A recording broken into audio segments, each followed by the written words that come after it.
Notícias na comunidade com Leandro Thompson.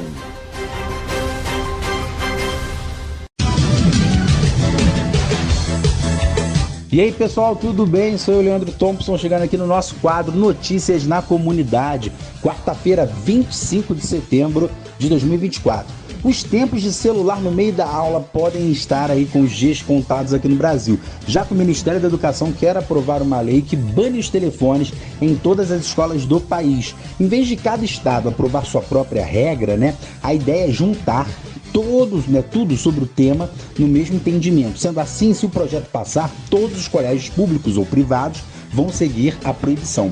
A lei deve ser apresentada e votada em outubro. No primeiro momento, os aparelhos só seriam permitidos em casos excepcionais, como para aulas focadas em habilidades digitais ou para pessoas com deficiência. E o que está por trás disso, pessoal? A medida foi inspirada num relatório da ONU que sugeriu a proibição e alertou sobre os efeitos negativos dos celulares na concentração e no aprendizado dos alunos. Esse é um debate que vem crescendo. Ao todo, 1/4 dos países ao redor do mundo proíbem os aparelhos entre os estudantes. Já no Brasil, quase 30% das escolas urbanas e rurais já aplicam banimento. O outro lado da história, tem um olhar diferente aí. Alguns especialistas dizem que esse medo dos smartphones é o mesmo que foi sentido com novas tecnologias no passado, como a televisão e os videogames. Seja como for, pessoal, o fato é que o Brasil lidera o ranking global de uso de celular entre os jovens, com 95% dos pré-adolescentes e adolescentes teclando desde cedo. Isso aí é 19% acima da média global. Se for para ajudar, como falou aqui, prever a lei, um caso excepcional ou alguma aula voltada para a tecnologia, o uso dos smartphones e celular tá bacana. Mas a gente sabe que a garotada tá exagerando. Essa é a verdade. Aí acaba se desconcentrando e não focando na aula. Um levantamento do Banco Central apontou que entre janeiro e agosto desse ano, casas de apostas receberam mais de 10 bilhões de reais de pessoas que recebem o Bolsa Família. Ao todo, 9 milhões de beneficiários deixaram, em média, R$ 147 mês nas plataformas de aposta. Por que isso é relevante, galera? Olha só. Pensa-se que o Bolsa Família é uma forma do governo destinar renda aos mais pobres. Renda pessoa, a renda mensal ali por pessoa, quando ela está gerando R$ 218. E ao mesmo tempo estimula, gerar a economia com essa ajuda do Bolsa Família. Mas com boa parte dessa renda indo para casa de aposta, o setor, como varejo até supermercado, estão sendo impactados. Vamos lembrar o seguinte, os números que mostram esses impactos aqui. Fazendo um paralelo, o governo destina, em média, 14 bilhões de reais por mês ao programa Bolsa Família, o que dá 112 bilhões de janeiro a agosto. E aí, na prática, isso significa que quase 10% para aí nas bets, nessas casas de apostas virtual.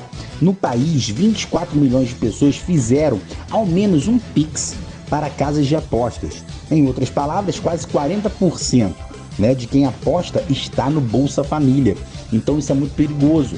Você vê que é uma rapaziada que tem uma renda bem baixa, está tendo uma ajuda do governo e infelizmente cai nesse discurso das casas de aposta virtual de mudar de vida.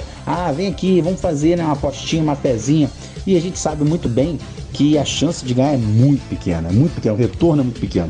Então isso está virando uma febre, uma polêmica aí no dia a dia dos brasileiros, não somente aqui no nosso país, essa questão de casas de aposta no mundo inteiro, mas cada país com a sua regra. E a nossa realidade é essa. Infelizmente, muita gente que recebe Bolsa Família está tentando, entre aspas, fazer uma fezinha e acreditando nessas apostas online.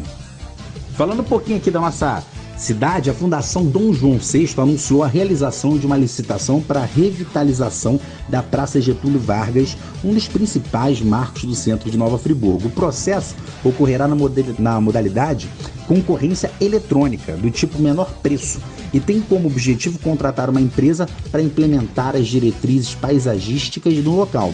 A sessão está marcada para o dia 4 de outubro, às 10 da manhã. E olha só, pessoal, um dos pontos mais controversos é a ausência de discussões aí com a população. Segundo informações preliminares, o projeto pode ser implementado sem a realização de uma audiência pública ou qualquer debate popular, o que aumenta a insatisfação de grupos que defendem a preservação ambiental e o patrimônio histórico da cidade. A Praça Getúlio Vargas, conhecida por suas árvores centenárias, é um espaço histórico de convivência pública e lazer, e muitos questionam a necessidade de intervenções que comprometam o meio ambiente, especialmente o corte de árvores em grande escala, e esse corte está previsto sim para essa nova reforma paisagística na praça. Ambientalistas e moradores da cidade estão preocupados com esse impacto ecológico desse projeto. A revitalização, apesar de trazer melhorias em termos de infraestrutura e paisagismo, tem sido vista como um atentado ao patrimônio natural da praça. Organizações locais já se mobilizam para tentar abrir diálogo com as autoridades e buscar alternativas menos impactantes.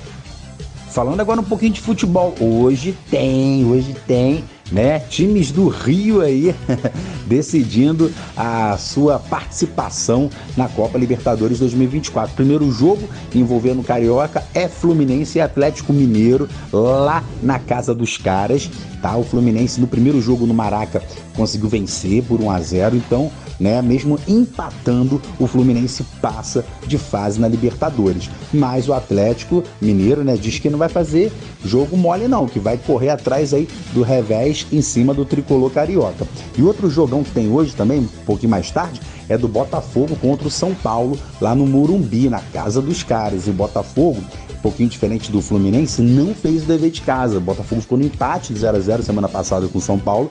Então, quem tiver uma vitória simples, ou Botafogo ou São Paulo, passa aí com tranquilidade para as semifinais da Copa Libertadores. Então vamos torcer aí para Fluminense e Botafogo, né, passar aí para essa fase. Amanhã tem o Flamengo e a gente comenta tudo um pouquinho, né, do resultado dos dois jogos de hoje e também a preparação do Flamengo amanhã. Tá bom, pessoal? Vou ficando por aqui no nosso quadro Notícias na Comunidade, mas amanhã eu tô de volta. Um forte abraço.